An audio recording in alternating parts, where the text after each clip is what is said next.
What if I told you that an alien just revealed the biggest lie about human creation, and it has nothing to do with what the church has been teaching you for 2,000 years? Jonathan Lockridge, a broken man in the frozen wilderness of Minnesota, came face to face with a gray who shattered everything he thought he knew about God, the soul, and why we suffer. I'm not talking about religion. I'm talking about engineered consciousness, a vibrational technology hidden inside your DNA that's been suppressed for 12 million years. This extraterrestrial didn't come with worship demands or commandments. It came with blueprints. The original architects of humanity weren't gods, they were cosmic engineers. And what they built into you is so powerful that once you understand it, there's no going back to the comfortable lies. This will awaken something dormant inside you, but it might cost you every belief system you've clung to for safety. If you're ready to see what the Vatican, the temples, and every institution of control never wanted you to discover, subscribe and hit that bell.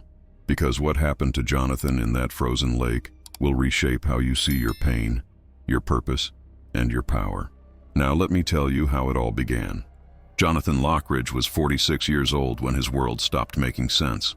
He walked alone through the frozen trails of Grand Marais, Minnesota, where the pines stood like silent witnesses and the snow crunched beneath boots that had walked these paths 1,000 times before.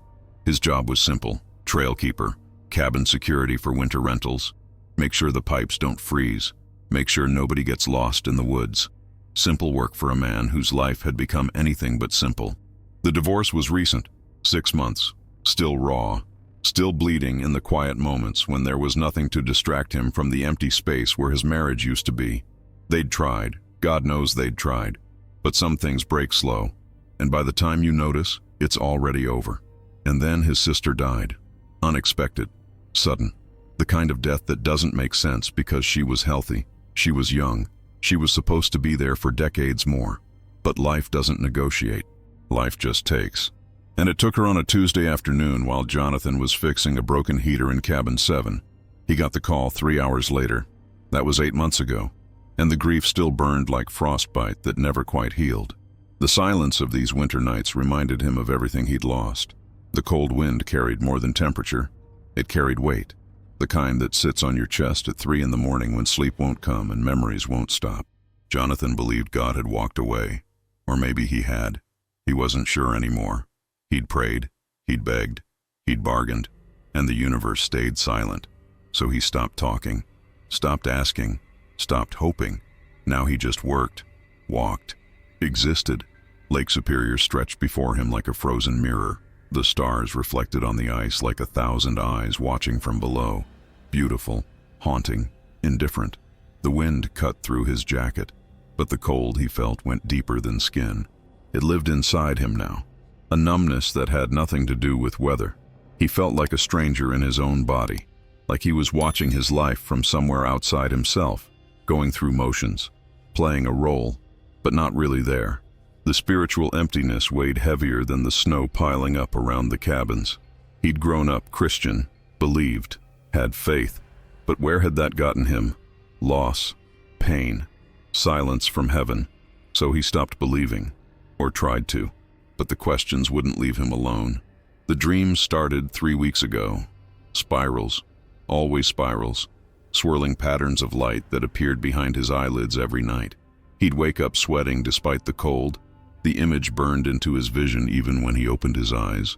He tried to ignore them, tried to write them off as stress, grief, exhaustion, but they kept coming, getting clearer, getting stronger. And then the voices started, distant, barely audible, calling his name in the early morning hours when the world was still dark and silent. He'd sit up in bed, heart pounding, listening, but there was never anyone there. Just the wind, just the trees, just his mind playing tricks. That's what he told himself. But deep down, in a place he didn't want to acknowledge, he knew something was different, something was changing, something was coming. Tonight felt heavier than usual. He'd finished his rounds an hour ago, checked all the cabins, everything secure, everything quiet. But instead of heading back to his small quarters behind the main lodge, he found himself walking toward the lake. He didn't know why. He just walked. The frozen expanse stretched before him like a white desert. The moon hung low and full, casting silver light across the ice. Everything was still. Too still. The kind of stillness that makes you hold your breath without realizing it. Jonathan stopped at the edge where land met ice. His breath formed clouds in the freezing air. The temperature had dropped to single digits. He should go back. Should get inside. Should make coffee and pretend tomorrow would be different. But his feet wouldn't move. The lake waited. He could feel it. Like the ice itself was aware. Like something beneath the surface was watching. Waiting. Ready. An unnatural silence settled over the clearing. The wind stopped. The trees stopped rustling. Even the distant sound of the highway disappeared. Complete silence. Jonathan's heart began to pound. Not from fear. Not exactly. From something else. Recognition, maybe. Or inevitability. This was the moment. He didn't know how he knew. But he knew. The spirals from his dreams flashed in his mind. The voices echoed in his memory. And standing there on the frozen shore of Lake Superior, Jonathan Lockridge understood that his life was about to split into before and after. Destiny had been circling him for weeks. Tonight, it finally landed. The vibration came first, deep, subsonic, like thunder with no sound. Jonathan felt it in his chest before he heard it. The ice beneath his feet trembled. Not violently, not like an earthquake, but deliberately, purposefully, like something was waking up. He froze. Every muscle tensed. His brain scrambled for explanations. Earthquake, ice shift, pressure crack. But this was different. This was alive. The vibration intensified, rolled through the frozen lake in waves, through his boots, through his bones, through the cavity where his heart hammered against his ribs. And then the light came. White, brilliant, pulsing.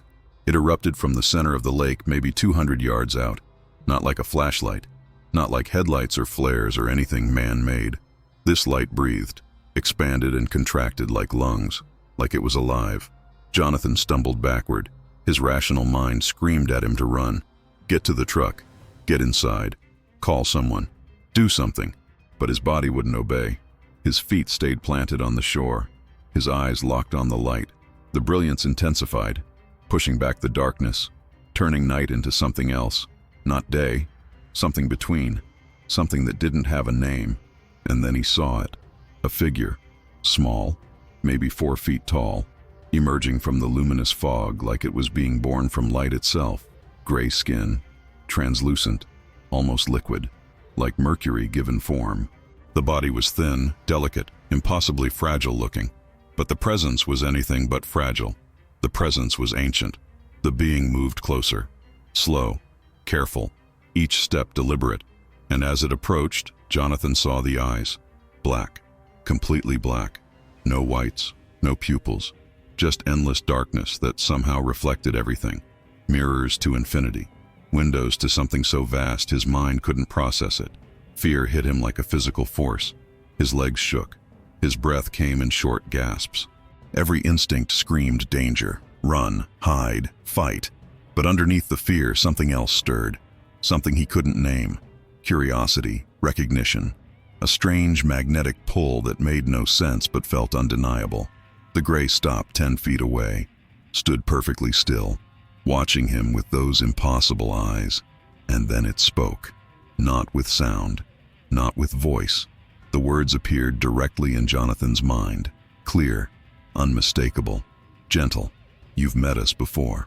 Jonathan's throat closed. He tried to speak. Nothing came out.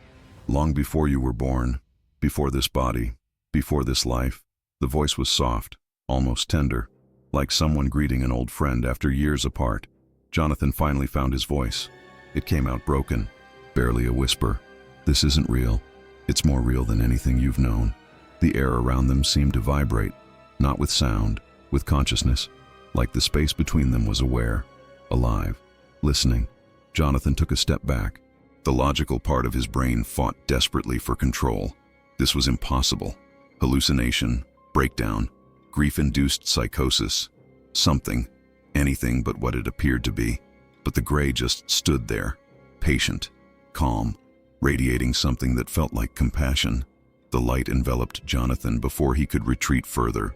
Warm, soothing, not threatening. It wrapped around him like an embrace, like coming home after being lost in the cold for too long. His fear began to soften. Not disappear, just soften. Make room for something else. The gray raised one thin hand, palm forward, the universal gesture of peace, of calm, of, I mean no harm. Breathe, the voice said in his mind. You're safe, Jonathan breathed. Deep, shaky. His heart still raced, but the panic started to ebb. The ice beneath his feet began to crack, gently, deliberately, thin lines spreading outward in geometric patterns, not breaking, not dangerous, just changing. Jonathan looked down. The cracks formed spirals, the same spirals from his dreams, the same patterns that had been haunting him for weeks. His knees almost gave out. This wasn't random. This wasn't coincidence.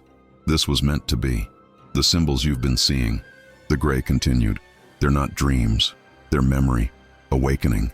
Jonathan's mind reeled. Questions crashed against each other. Who are you? What do you want? Why me? How is this possible? Am I losing my mind? But only one question made it past his lips. What's happening to me? The gray tilted its head slightly. Those black eyes seemed to see through him, past skin, past bone, into the parts of himself he'd forgotten existed. You're remembering who you are. The light pulsed brighter. The vibration intensified. And somewhere deep inside Jonathan's chest, behind the grief and the emptiness and the spiritual death, something stirred. Something that had been asleep for a very long time. Something that recognized this moment, this being, this impossible truth standing on frozen lake in the middle of nowhere, Minnesota. A portal was opening.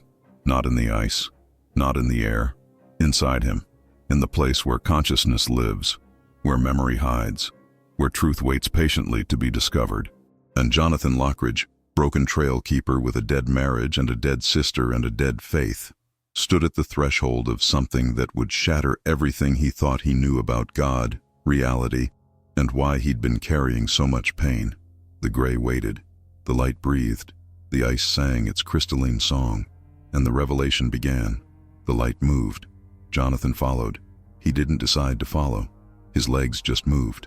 Like something deeper than conscious choice was guiding him across the frozen lake toward a clearing he'd walked past 100 times, but never really noticed.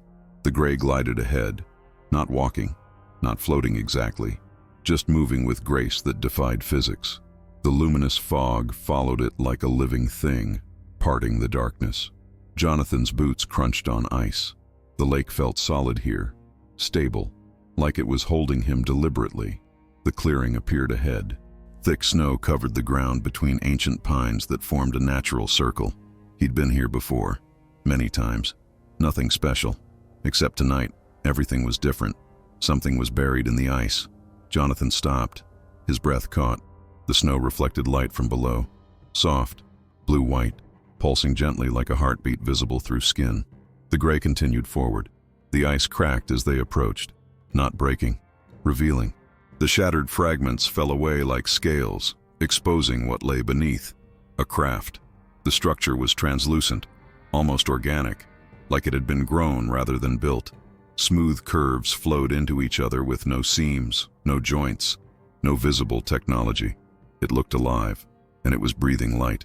The entire craft pulsed with bioluminescence, expanding slightly, contracting, steady rhythm, like watching something sleep. Jonathan approached slowly. His mind tried to categorize what he was seeing. Metal? Crystal? Some kind of polymer? But nothing fit. This material didn't match anything he understood. It just existed, beautiful and terrifying. The gray stood beside the craft, watching him. Those infinite black eyes tracked his every movement. But there was no threat, just patience, ancient patience. A symbol appeared above the fractured ice, floating, holographic. The spiral pattern Jonathan had been dreaming about for weeks. The same spiral, exactly the same. His knees weakened. This was proof. The dreams weren't random. They were preparation, communication. We've been reaching out, the gray's voice said in his mind. You were ready to receive. The craft responded to the being's presence. A seam appeared. The translucent surface parted, opened, revealed an interior that glowed with soft blue light, warmer light, inviting. The temperature changed immediately. Jonathan felt warmth radiating from the opening. Not artificial heat. Something natural despite being completely unnatural. He took a step closer, peered inside. The interior was larger than the exterior. Impossible, but undeniable. Space folded differently here, and then the holograms began. Images appeared in the air inside the craft, not projected onto screens, just existing, three-dimensional, moving, living, human forms, but not quite human, taller, thinner. Their skin caught light differently, crystalline, translucent, beautiful in a way that hurt to look at. They walked across ancient landscapes, Earth, but Earth from another time. No cities, no roads, just pristine wilderness under skies that seemed clearer than anything Jonathan had ever seen. The crystalline beings moved with grace. They touched plants and the plants responded. They looked at each other and light passed between them. Jonathan's chest tightened. He recognized this, not from memory, from somewhere deeper, cellular, like his DNA remembered what his conscious mind had forgotten. Your ancestors, the gray said softly. The first templates, before the density, before the forgetting. The images shifted, showed the crystalline beings gathering in circles, their bodies glowing brighter, light flowing between them like rivers of consciousness. This was Earth. This was humanity. This was what we used to be. The gray turned toward Jonathan, extended one thin hand toward the open entrance. Come inside. There's much you need to see. Jonathan's rational mind screamed warnings. Don't go in. Don't trust this. Run. But his heart said something different. His heart said yes. His heart said finally. He looked at the gray, at the craft, at the holographic images of beings that looked almost human but weren't quite, at the spiral symbol floating above the ice. Everything in his life had led here. Every loss, every question, every night staring at stars wondering if something more existed. This was the answer.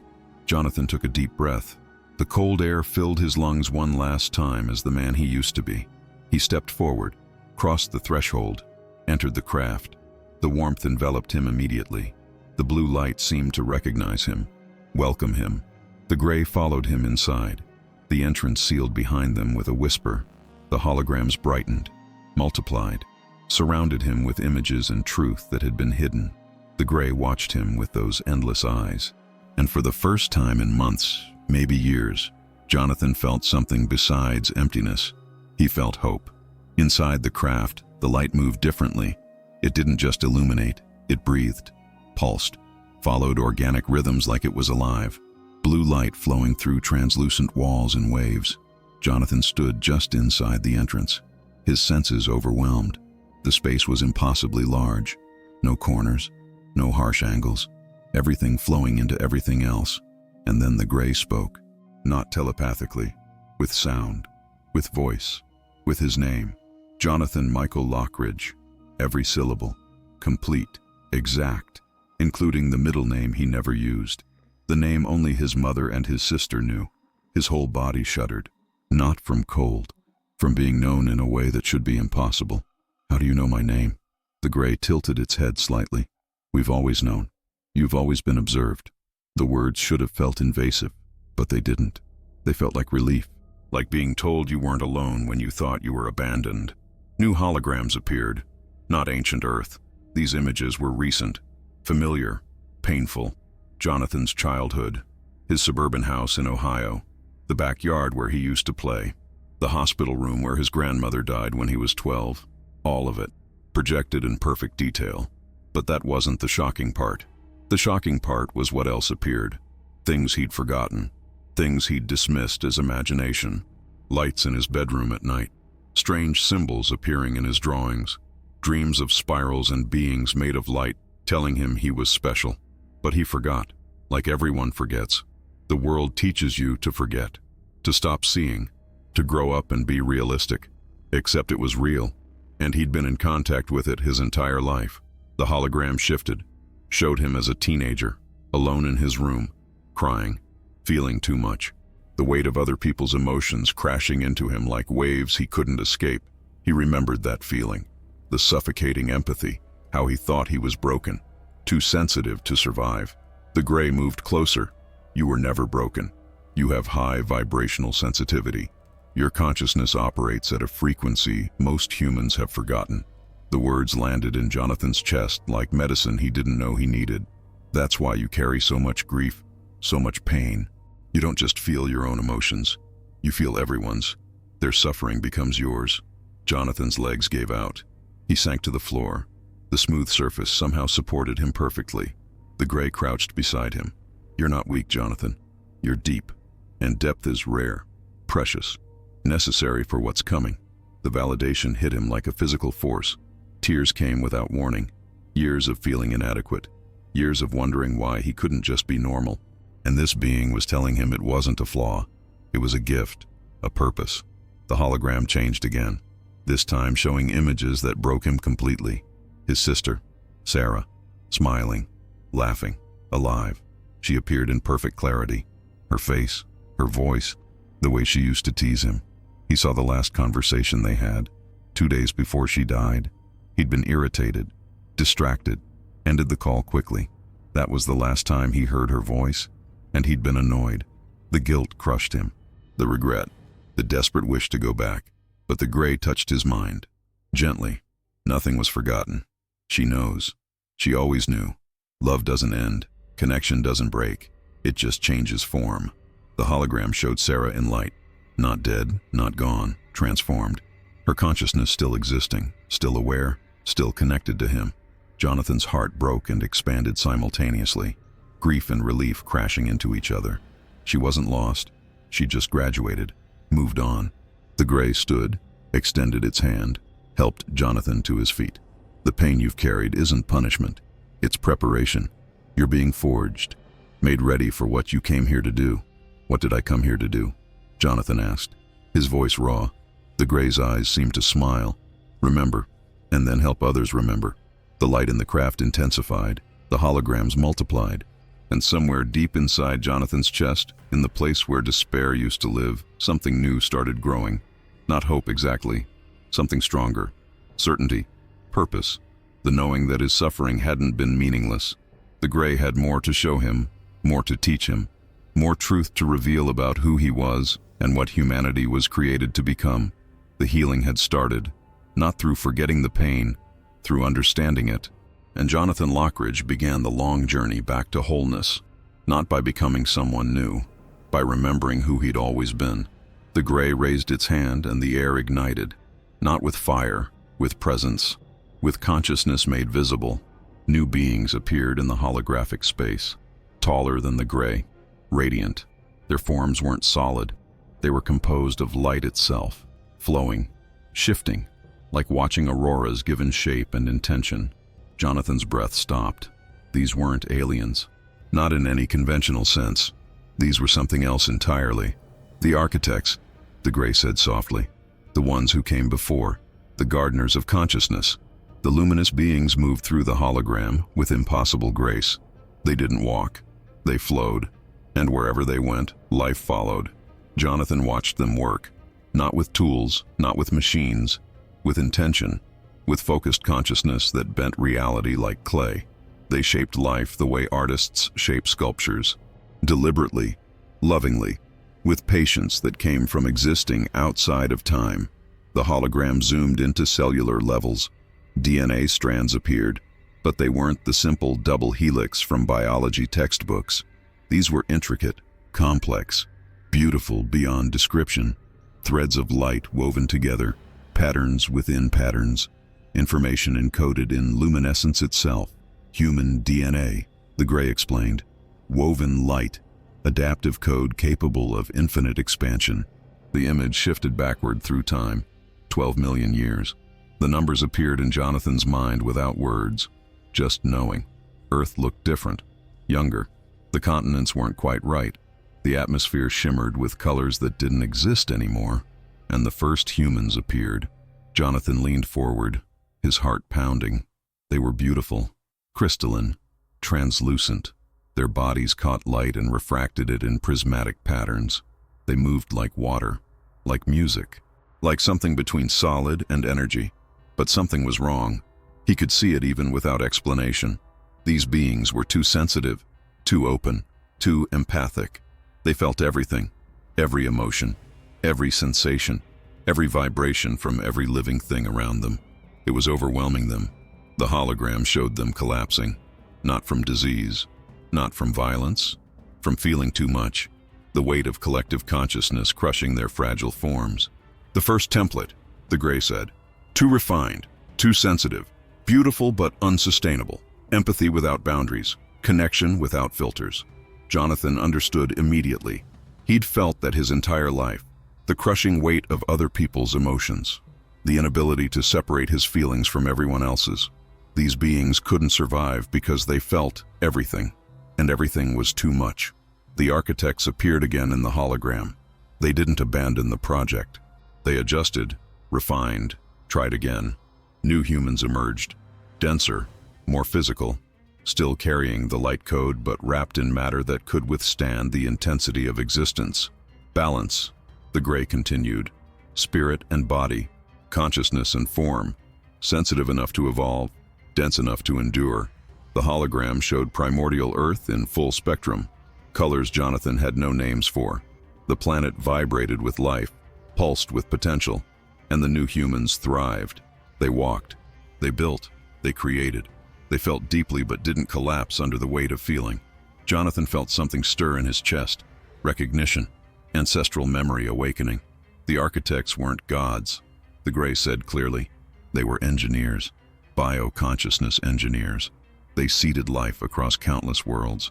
Humanity is one of their gardens. The words should have felt diminishing, reducing humans to experiments, to projects, but they didn't. They felt liberating.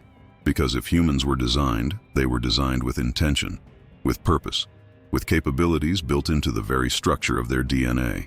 Your genetic code is more than biology, the Gray continued. It's compressed consciousness, technology disguised as nature. Every human carries dormant potential that most never activate. The hologram shifted again, showed early humans, still luminous but more solid, encountering the architects. The humans fell to their knees, not from command, from awe, from overwhelming recognition of something greater, something divine. They called the architects gods, angels, messengers from heaven, and the architects didn't correct them. They just continued their work, teaching, guiding, planting seeds of knowledge that would germinate across millennia. This is where your religions began, the Gray said, not from imagination, from real contact, real encounters. But the message got distorted, filtered through limited understanding, shaped into systems of control rather than liberation. Jonathan's mind reeled. Every spiritual tradition, every creation story, every tale of gods descending from the sky, all rooted in this, in actual events, in real beings who came to cultivate consciousness on a developing world. The confusion made sense now. Humanity remembered the architects, remembered the light, remembered beings of immense power and wisdom descending from above, but we forgot what they really were. We turned them into deities demanding worship rather than teachers offering knowledge. We created hierarchies and rituals and dogma around memories of genetic engineers doing their work. The architects wanted you to remember your own power, the Gray said, not worship theirs, but fear is a strong filter, and humanity chose fear over remembering. The hologram faded slowly. The luminous beings dissolved back into light, but the imprint remained, the knowledge, the truth. Jonathan stood in silence, his entire understanding of human origin rewritten in minutes, not created by an angry god demanding obedience, not evolved randomly through blind chance, but designed, engineered, crafted with love and intention by beings who understood consciousness as technology. We were light-wearing matter, spirit driving flesh, infinite potential compressed into finite form, and somewhere in his DNA, in everyone's DNA, that original design still waited, still called, still tried to wake up and remember what it was created to do. The Gray watched him process, patient, knowing this was a lot, knowing it would take time to integrate. But time was something they had, because this revelation was just the foundation, the beginning of understanding why humanity suffered, why we felt so much pain, why the world seemed broken, and why, despite everything, we were exactly where we needed to be. The holograms shifted. The gentle images of architects and primordial Earth dissolved into something darker. Jonathan felt the change immediately. The air in the craft grew heavier. The light dimmed slightly, like the atmosphere itself was preparing him for something difficult. A sun appeared, Massive, bright, but wrong, unstable. 200,000 years ago, the Gray said, your sun had an event, catastrophic, nearly extinction level. The hologram showed the solar surface erupting. Explosions of plasma and radiation cascading outward, a coronal mass ejection of unprecedented scale. The wave hit Earth like a hammer. Jonathan watched the planet convulse, electromagnetic storms tearing through the atmosphere. Technology, primitive as it was, destroyed instantly. Fires spreading across continents. The sky turning colors that meant death. And the humans, God, the humans. They died in the millions. Entire populations wiped out in days. Those who survived faced a world transformed into hell. Resources gone, shelter destroyed, community shattered. But worse than the physical destruction was the psychological impact. The hologram zoomed into human faces. Jonathan saw their eyes, the terror, the absolute primal fear of annihilation, of watching the sky itself become an enemy, of knowing death could come from above without warning. That fear didn't die with them. It couldn't. It was too intense, too foundational. The trauma encoded into DNA, the Gray explained, passed down through generations. Cellular memory of the day the world almost ended. Jonathan felt it, actually felt it. A vibration in his chest, deep, ancient, familiar. The fear of sudden loss, the anxiety that safety is an illusion, the certainty that everything can collapse without warning. He'd felt that his entire life, thought it was his personality, his damage, his individual neurosis, but it wasn't. It was ancestral, collective, human. Since that event, your species carries heightened emotional reactivity, the Gray continued. You feel danger even when there is none. You anticipate catastrophe even in peace. Your nervous systems are calibrated for constant threat. The hologram showed timelines, branching, intersecting, possibilities that didn't happen, futures that could have been. The suffering became a survival mechanism, the Gray said. Those who felt deeply, who anticipated danger, who stayed alert to threat. They survived, they reproduced, they passed that sensitivity forward. Jonathan understood. His empathy, his anxiety, his inability to just relax and enjoy life. It wasn't a flaw, it was inheritance. He was descended from survivors, from people who felt everything because feeling everything kept them alive. But evolution doesn't stop, the Gray added. What saved you then is transforming now. You're not broken, Jonathan. You're evolving. The hologram brightened, showed humanity moving forward through time, slowly, painfully, but moving. The deep feelers, the sensitive ones, the empaths, they weren't dying out. They were becoming something new. Your empathy will become your strength, the Gray said with certainty, not your weakness. The ability to feel deeply is the ability to connect deeply, to understand, to heal, to transform. Jonathan felt tears building. Finally, someone was telling him the truth, that his sensitivity wasn't something to fix. It was something to cultivate, to honor, to use. Your personal pain, the Gray continued, is an echo of something much larger. Every time you feel too much, every time the world overwhelms you, you're feeling the collective wound trying to heal through you. The hologram showed the future, humans radiating light, bioluminescent, conscious, awake. They lived differently, moved differently, related differently. No wars, no violence, no desperate scramble for resources driven by ancient fear. They'd learned to operate from a different frequency, not survival, love, not fear, trust, not scarcity, abundance. The cities glowed with soft light. Technology and nature integrated seamlessly. Children played without anxiety. Adults worked without desperation. And everyone was empathic, connected, aware of each other's emotional states, using that awareness to create harmony rather than chaos. This is what humanity can become, the Gray said, if you choose, if you remember, if you stop running from your sensitivity and start using it. Jonathan wept, actually wept, because for the first time in his life, he saw hope, real hope, not wishful thinking, not naive optimism, but actual evidence that the pain meant something, led somewhere, created something beautiful. The choice is happening now, the Gray continued. Every generation, every moment, Choose fear or choose love. Choose destruction or choose awakening. The timeline isn't fixed. It's being written by human consciousness in real time. The hologram showed both possibilities. One timeline leading to collapse, environmental destruction, social disintegration, the final failure of a species too wounded to heal.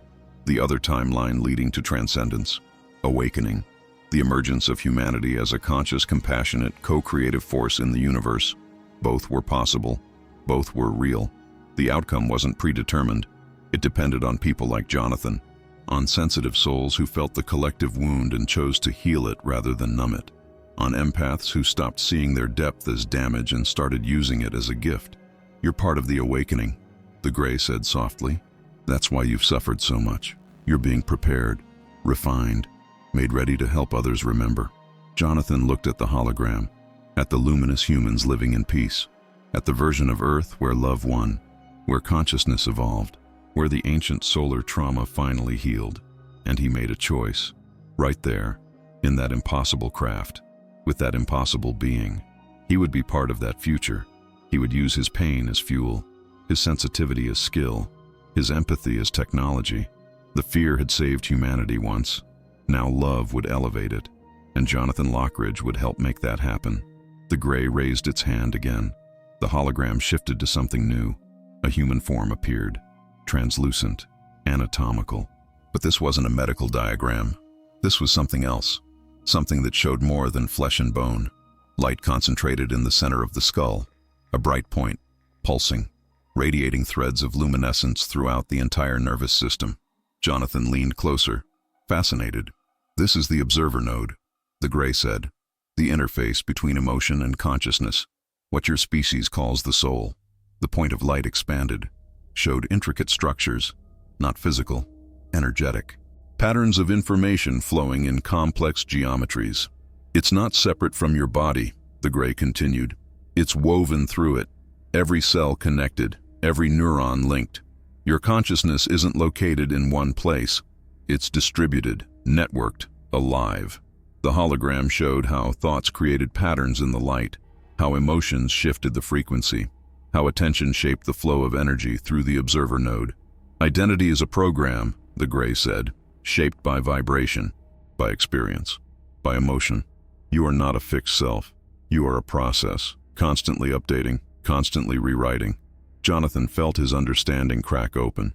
Everything he thought he knew about himself, about being Jonathan Lockridge, trail keeper, divorced man, grieving brother, all of it was just information, just patterns, just programming running on biological hardware.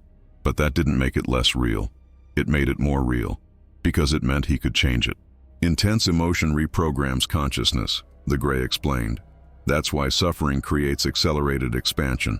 Pain forces the observer node to update, to adapt, to evolve.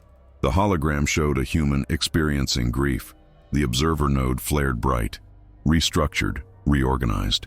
When the grief passed, the person wasn't the same.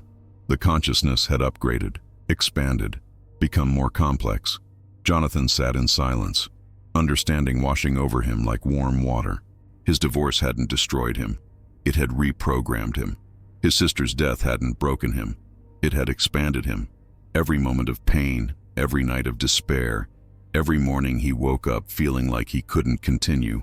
All of it was the observer node updating, evolving, making him more than he was before.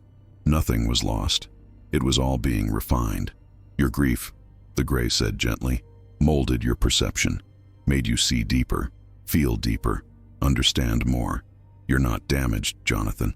You're upgraded. The tears came again, but different this time. Not from pain, from relief, from finally understanding that his suffering had purpose, had function, had created something valuable even though it felt like destruction. Consciousness is vibrational engineering, the Gray stated. Not philosophy, not metaphor, literal technology. Your thoughts are frequencies. Your emotions are programming languages. Your attention is the tool that shapes reality. The hologram showed humans throughout history, mystics, sages, people who understood this intuitively, who used consciousness deliberately, who shaped their internal world and watched their external world respond. Jesus appeared in the hologram, Buddha, Muhammad, Lao Tzu, all of them showing the same bright light in their observer node. All of them operating at frequencies most humans had forgotten how to access. They weren't special, the Gray said. They were awake. They remembered how consciousness works, and they tried to teach it. But the message got lost, turned into religion instead of technology.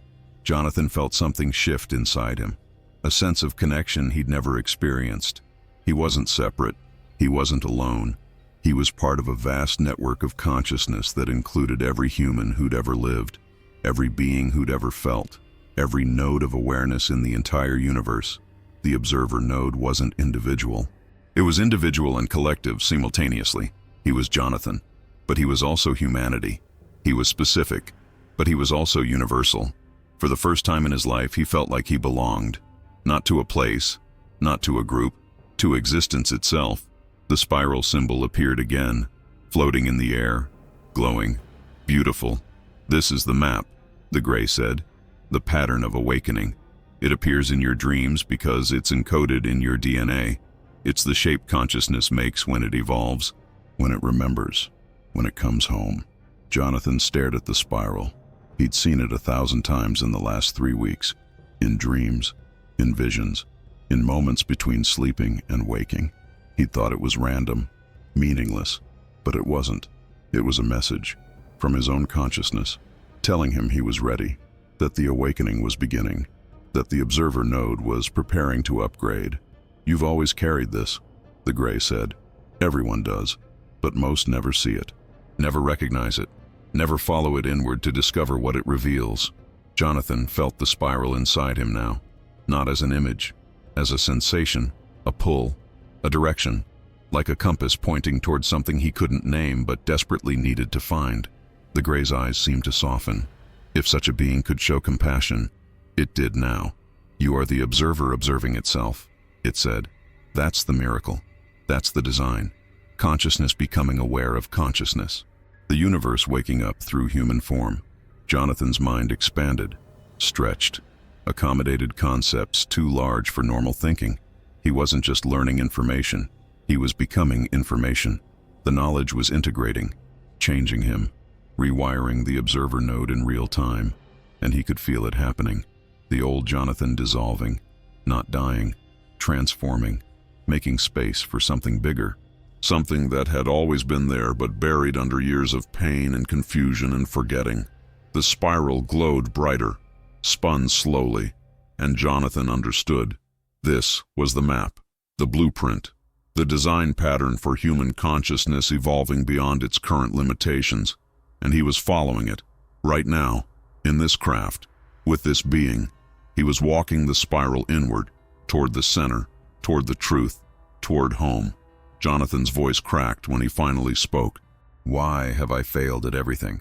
The question hung in the air, raw, honest, the core wound finally exposed. The Gray didn't hesitate, didn't soften the answer, just spoke the truth. To expand. 2 words, but they landed like an earthquake. Your life has been too sensitive for the current world, the Gray continued. Too open, too feeling, too aware. You couldn't fit into the boxes society created because you were never meant to fit. Jonathan wanted to argue, wanted to list all his failures, the marriage that died, the career that never launched, the relationships that faded, the dreams that withered. But the Gray was already showing him. The hologram shifted, displayed moments from Jonathan's life, not the highlights, the breaking points, the moments he thought he'd failed. His wedding day appeared. He looked happy, but the hologram zoomed deeper, showed the anxiety underneath, the knowing even then that something wasn't right, that he was playing a role, following a script, doing what he was supposed to do instead of what he needed to do. The marriage lasted 7 years, and when it ended, everyone said he failed, even him. But the Gray showed it differently, showed how staying would have crushed something essential, how leaving, painful as it was, created space for growth, for truth, for becoming more himself instead of less. Not failure, the Gray said. Liberation. The hologram shifted to his career, or lack of one. Jonathan had tried everything. Sales, management, consulting. Nothing stuck. Nothing felt right. He'd called himself unmotivated, lazy, incapable of commitment. But the Gray showed the truth. Every job felt wrong because they were wrong. For him, for his design, for what his consciousness was being prepared to do. You're not built for distraction, the Gray explained. You're built for depth, for presence, for work that matters. The world offered you shallow options, and your soul rejected them. That's not weakness. That's integrity. Each moment of supposed failure appeared, each one reframed, each one shown as a doorway instead of a dead end. Every time Jonathan broke, every time he couldn't continue, every time he felt like giving up, his consciousness was reorganizing, upgrading, making room for more complexity, more capacity, more awareness. The pain was the process. The breaking was the breakthrough. Your compassion is rare, the Gray said. Deep, real. Most humans have learned to numb it, to shut it down, to survive by feeling less. But you never could. You feel everything. That's not damage. That's gift. Jonathan felt something release in his chest, a knot he'd been carrying for decades. The belief that he was broken, wrong, insufficient. You weren't forgotten, the Gray said firmly. You were asleep, waiting, being prepared for the moment when the world would be ready for what you carry. The guilt began to dissolve, like snow under sunlight, melting, disappearing, leaving clarity behind. All those years thinking he wasn't enough, wasn't trying hard enough, wasn't strong enough. All lies, all misunderstanding. He'd been exactly what he needed to be. Sensitive, open, feeling, refusing to adapt to a world that demanded numbness.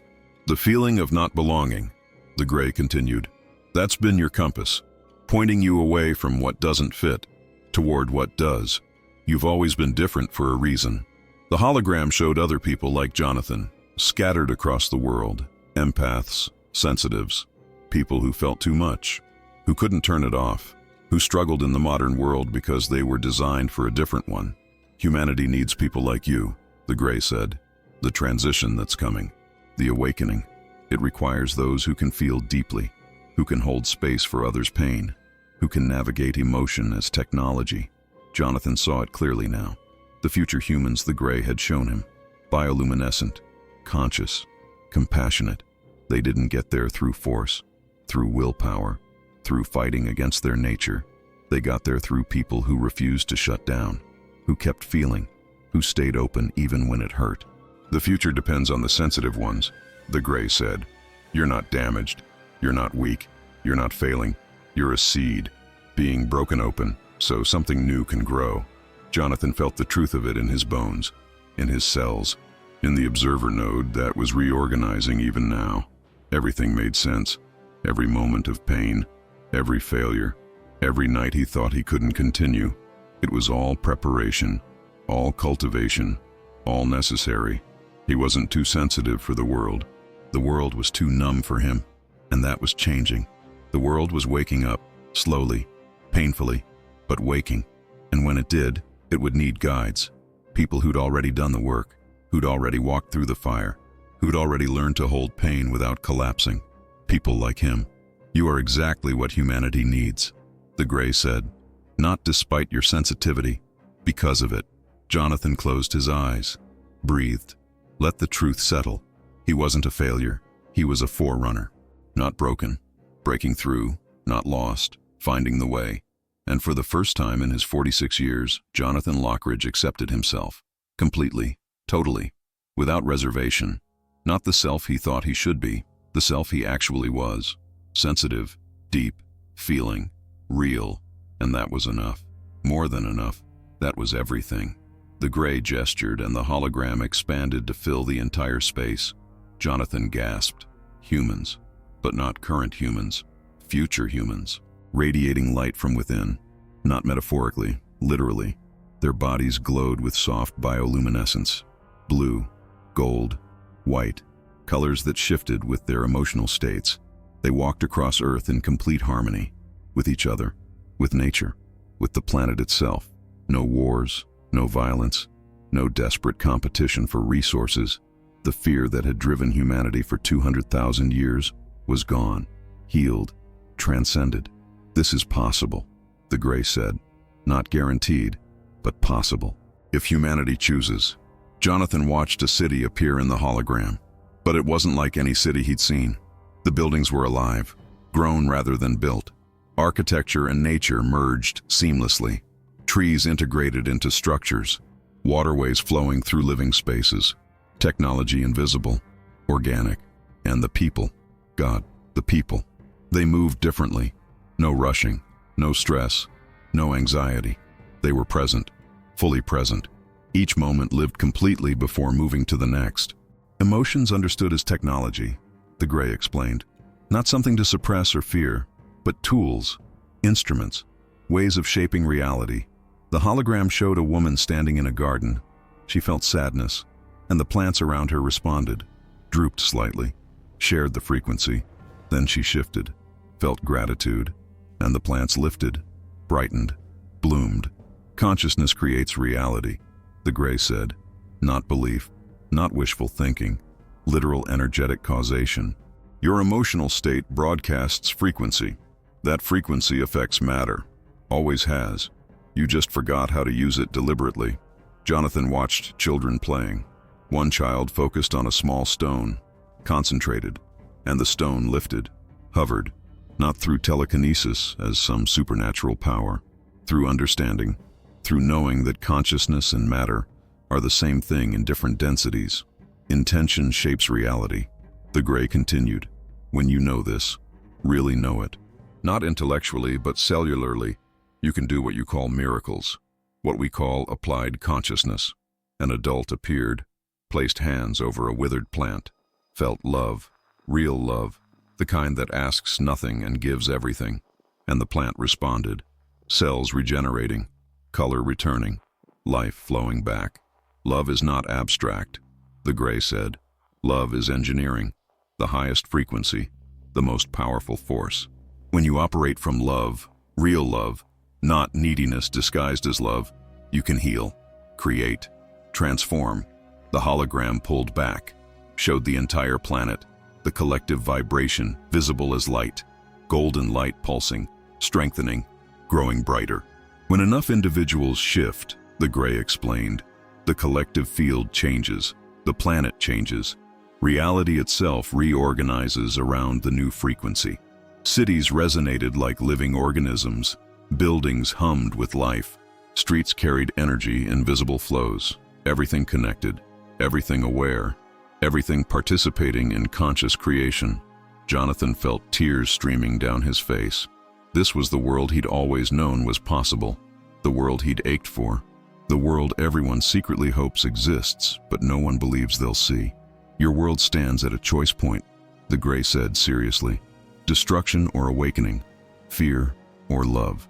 The timeline isn't fixed.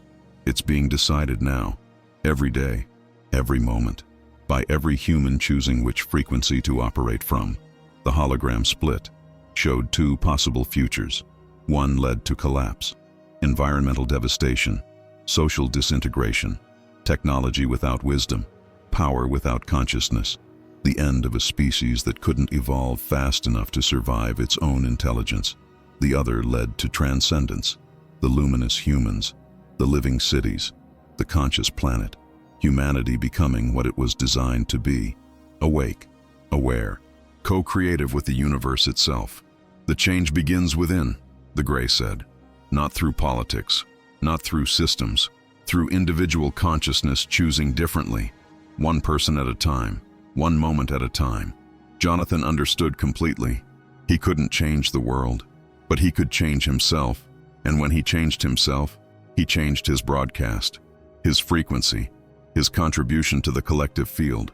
Every thought you think, the Gray continued, every emotion you feel, every choice you make, it all matters. You're not separate from humanity. You're not isolated. You're a node in the network. What you do affects the whole. The responsibility hit him, not as burden, as purpose. He mattered. His consciousness mattered. His evolution mattered. Not because he was special, because everyone was. Every human was a transmitter, broadcasting frequency, shaping reality, creating the future through the quality of their present awareness. Love is not a concept to discuss, the Gray said firmly. It's technology to apply. When you choose love over fear, presence over distraction, truth over comfort. You're literally engineering reality, shifting timelines, contributing to the awakening. The hologram showed Jonathan himself, in the future, luminous, awake, teaching others, not through preaching, through being, through embodying the frequency, through living proof that transformation is possible. Humanity can become this. The Gray said, you can become this, not someday, now. The capacity is already within you, waiting, ready.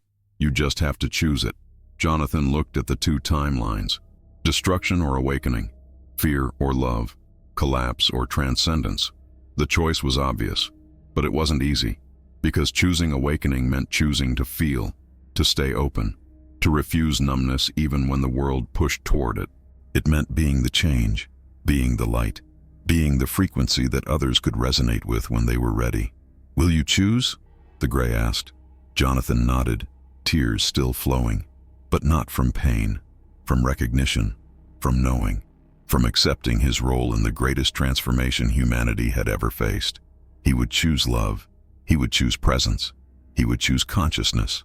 Not perfectly, not always, but consistently, deliberately, with full awareness of what was at stake, the future of humanity, the evolution of consciousness, the possibility of Earth becoming what it was meant to be, a garden, a school, a place where awareness learns to know itself through form, and Jonathan Lockridge would be part of making that happen. The craft began to quiet. The constant hum that had filled the space since Jonathan entered faded. The blue light softened, dimmed, like a deep breath releasing after being held too long. The Gray moved closer, stood directly in front of him, and then it did something it hadn't done before. It reached out, physically, placed one thin hand against Jonathan's forehead. The touch was warm, gentle, electric. Now you know who you are. Jonathan felt his entire identity reorganize, not changing, clarifying, like a photo coming into focus. All the confusion, all the doubt, all the questioning, it lifted, dissolved, left behind only truth. He was Jonathan Lockridge, trail keeper, divorced man, grieving brother, but he was also so much more. He was consciousness experiencing itself through human form. He was the observer node awakening. He was part of the architect's design remembering its original programming. He was exactly what he needed to be, always had been, always would be. The hologram appeared one last time. His sister, Sarah, but not in death, in light, luminous, free, smiling with a peace she never had while alive. She's not lost, the Gray said softly. She graduated, transformed. She exists in a frequency you can't see yet, but she's there, aware, still connected to you. Jonathan's heart broke and healed simultaneously. The grief didn't disappear, but it changed, became something he could hold without being crushed by it, because death wasn't the end, just a transition, a shift in form, a change in frequency. Nothing was ever truly lost. Energy didn't disappear, it transformed, and consciousness was energy, the most refined kind. You were never alone, the Gray continued, even in your darkest moments. Even when you thought God abandoned you, you were surrounded, supported, guided. You just couldn't see it yet. The guilt that had lived in Jonathan's chest for 8 months dissolved, like snow in sunlight, like ice in spring. It simply melted away, left no trace behind. He'd done nothing wrong. He'd loved his sister imperfectly because humans love imperfectly, but that didn't make the love less real, less valuable, less eternal. She knew. She'd always known, and wherever she existed now, she understood. She forgave. She loved him still. In place of the guilt came clarity, pure, simple, clear. Jonathan knew what he needed to do, not as obligation, as choice, as purpose. He would live differently, live consciously, live present. He would stop running from his sensitivity and start using it. Stop seeing his empathy as curse and start wielding it as gift. He would feel fully, completely, without apology. He would love. Not the conditional love the world taught, but the unconditional love the architects designed, the frequency that heals, that creates, that transforms. Your emotions are tools, the Gray said, not problems to solve, not weaknesses to overcome. tools. When you feel anger, it tells you something needs boundaries. When you feel sadness, it tells you something matters. When you feel joy, it tells you you're aligned with truth. Jonathan understood. He'd been trying to not feel for years, trying to control it, manage it, minimize it, but that was backwards. He needed to feel more, feel deeper, feel consciously, and use those feelings as information, as guidance, as technology. You'll forget sometimes, the Gray said. You'll fall back into old patterns. That's normal. That's human. But you'll remember faster each time. And eventually, conscious living will become your default. The Gray stepped back, lowered its hand. Those infinite black eyes looked at Jonathan with something that felt like pride, like a teacher watching a student finally understand. You're ready. Jonathan nodded. He was. Not because he had all the answers, but because he had the right questions. Not because he was perfect, but because he was willing. Not because he'd arrived, but because he'd finally started walking. The Gray gestured toward the entrance. The seam appeared again. Cool air from outside drifted in. Minnesota winter. Frozen lake. Real world waiting. But Jonathan wasn't the same person who'd entered this craft. That version of him was gone. Dissolved. Made space for something new. Something that had always existed but been buried under layers of pain and confusion and forgetting. The spiral symbol appeared one last time. Floating. Glowing. Beautiful. Follow it inward, the Gray said. Always inward. The answers aren't out there. They're in here. In your consciousness. In your observer node. In the design the architects built into your DNA. Jonathan memorized the spiral. Let it imprint on his awareness. Knew he'd see it again. In meditation. In dreams. In moments of clarity when the veil thinned and truth became visible. The craft began to close. The light dimming further. The experience ending, but not really ending. Transforming. Moving from external encounter to internal integration. From revelation to application. From knowing to being. Live it, the Gray said. Don't just believe it. Live it. Be the frequency. Be the love. Be the consciousness that chose to awaken.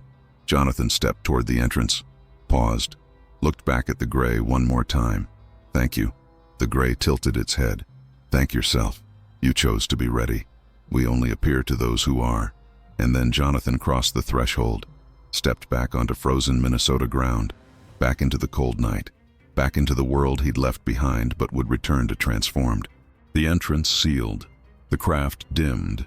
And slowly, silently, it began to sink back into the ice. Not leaving. Just returning to wherever it came from. Whenever it came from. Jonathan stood alone in the clearing. The spiral still glowing faintly in his mind. The Gray's words still echoing in his consciousness. The truth still vibrating in his cells. He was awake. Finally, fully, completely, and nothing would ever be the same. Jonathan stepped out of the craft with new feet. Not literally new, but they felt different. Everything felt different. The weight he'd carried for months, years, had lifted. Not gone. Transformed. Turned into something he could use instead of something that used him. The snow looked brighter than before. Sharper. More alive. Like he was seeing it for the first time. Really seeing it. Not just looking. Perceiving. Each crystal caught moonlight and reflected it back in perfect geometric patterns. Beautiful. Had it always been this beautiful? The frozen lake stretched before him, but it wasn't just ice anymore. It pulsed. Subtle. Rhythmic. Like a heartbeat. Like the planet itself, breathing beneath the frozen surface. He could feel it. Actually feel it. The life. The consciousness. The awareness that existed in everything. Not metaphorically. Literally. The earth was alive. Had always been alive. He'd just been too numb to notice. The Gray stood at the edge of the clearing, watching. Those infinite black eyes reflecting starlight. You will evolve. The voice came into his mind. Not a prediction. A statement of fact. A certainty. This is just the beginning. Jonathan nodded. He believed it. Not with hope. With knowing. The kind of knowing that doesn't need proof because it exists beyond doubt. He breathed the cold air deep into his lungs. Gratitude flooded through him. For the cold. For the night. For the impossible encounter that just shattered and rebuilt his entire understanding of reality. For being alive. For being here. for being chosen or choosing himself to receive this. The silence surrounded him, but it wasn't empty anymore. It was full, pregnant with presence, with awareness, with the hum of consciousness that existed in every atom of space. He felt his own vibration, lighter, clearer, like static had been cleared from a radio signal. He could sense himself more accurately. The observer node online, awake, broadcasting clearly for the first time in his life. The weight of life had been replaced by purpose, not the desperate purpose of trying to prove worth, the quiet purpose of knowing you have work to do and being willing to do it. The gray began to change, slowly, the solid form becoming translucent, then luminous, then pure light, not disappearing, transforming, returning to whatever frequency it normally occupied. Remember, the final message came. Always remember. And then the being was gone, dissolved into light that faded into the night sky like stars being absorbed back into darkness. The craft responded. The blue glow dimmed. The structure became less solid, more ethereal. It sank into the ice, not breaking through, just phasing, moving between dimensions, between realities, between here and wherever it came from. Jonathan watched it go. No panic, no desperation to make it stay, just acceptance. This moment was complete. The teaching delivered, the seed planted. The rest was up to him. The ice sealed above where the craft had been, smooth, unbroken, like nothing had happened, like it had all been a dream. But it wasn't a dream. Jonathan's body knew, his cells knew, his consciousness knew. Something fundamental had shifted, had changed, had awakened. He stood alone in the clearing, again, like he'd been alone 1,000 times before on these nightly rounds, but different, because alone didn't mean lonely anymore. Alone meant present, aware, connected to everything through the very fact of being conscious. Fullness replaced the emptiness, not the fullness of having, the fullness of being, of existing, of participating in the grand experiment of consciousness, exploring itself through form.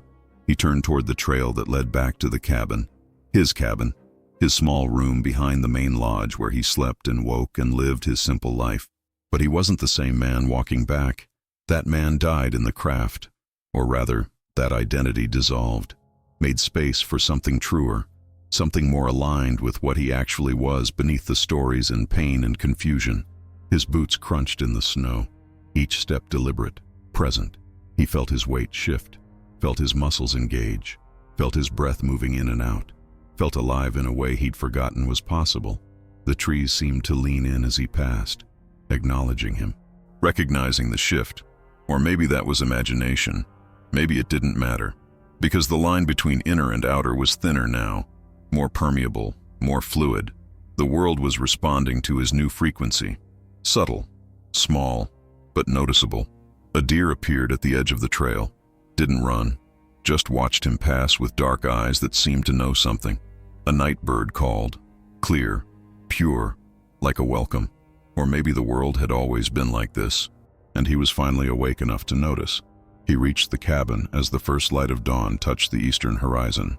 He'd been gone all night, but it felt like minutes, like hours, like years.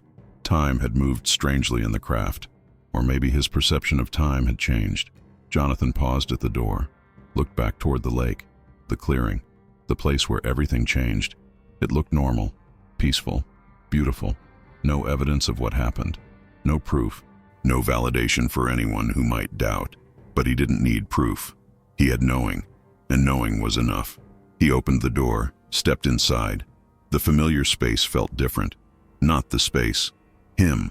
He was different. And so everything he perceived was different. The old Jonathan was gone. The new Jonathan, or rather, the real Jonathan, who'd been buried under years of pain, was here, awake, ready, clear. And the world, whether it knew it yet or not, was about to feel the difference.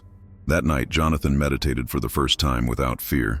He'd tried before, years ago, read books about mindfulness, downloaded apps, sat on cushions feeling awkward and distracted.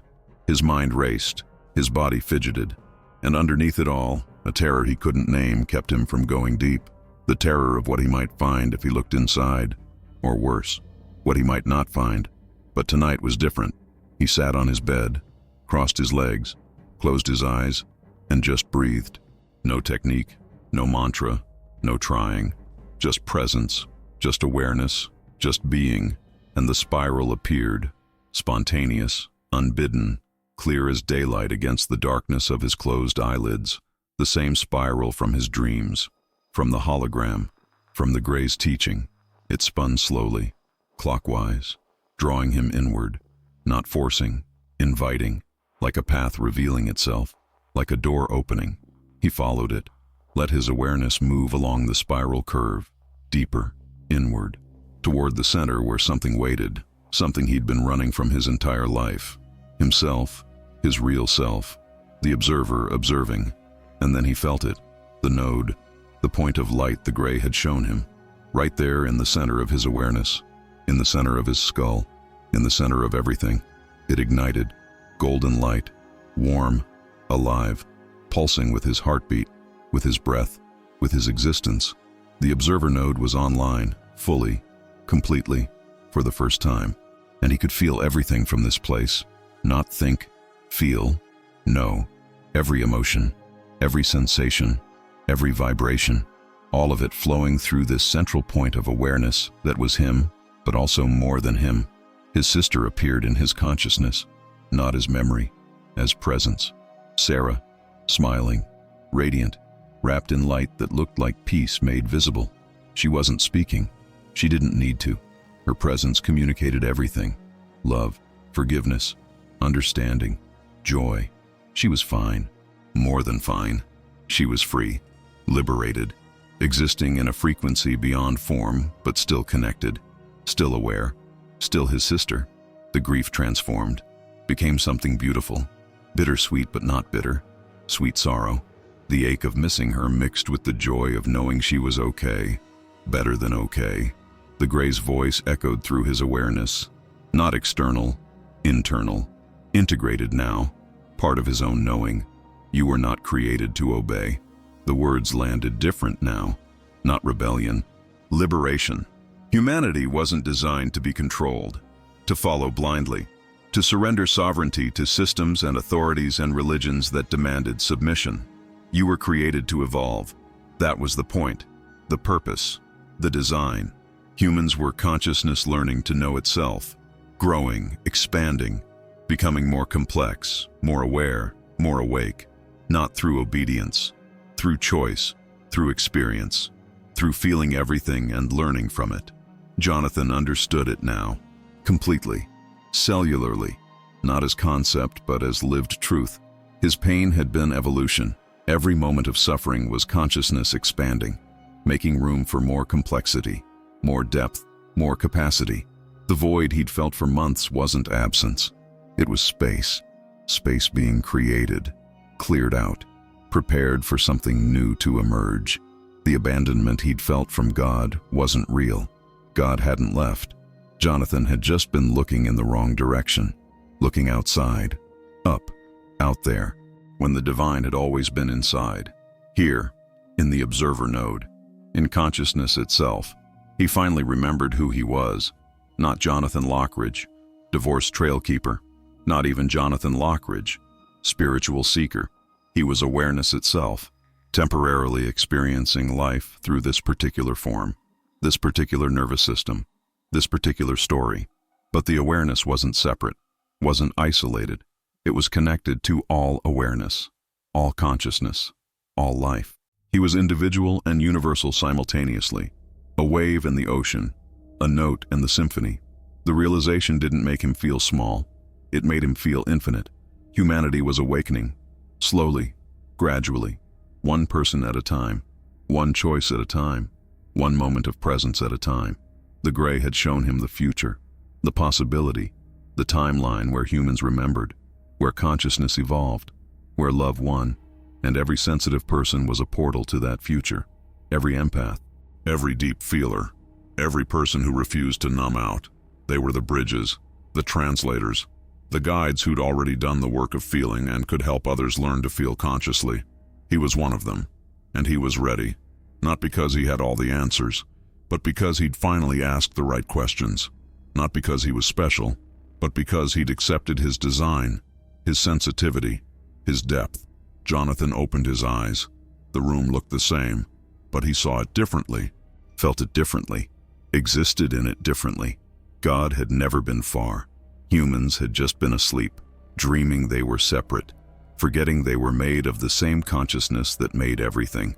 But they were waking up, remembering, recognizing the light that existed in every cell, every thought, every moment, the light they'd always been, the light they'd always carry, the light that could never be extinguished because it was the fundamental nature of consciousness itself. And in the quiet of his small cabin, beside the frozen lake where everything changed, Jonathan Lockridge felt the truth settle into his bones. We are the light remembering itself, and the remembering has begun.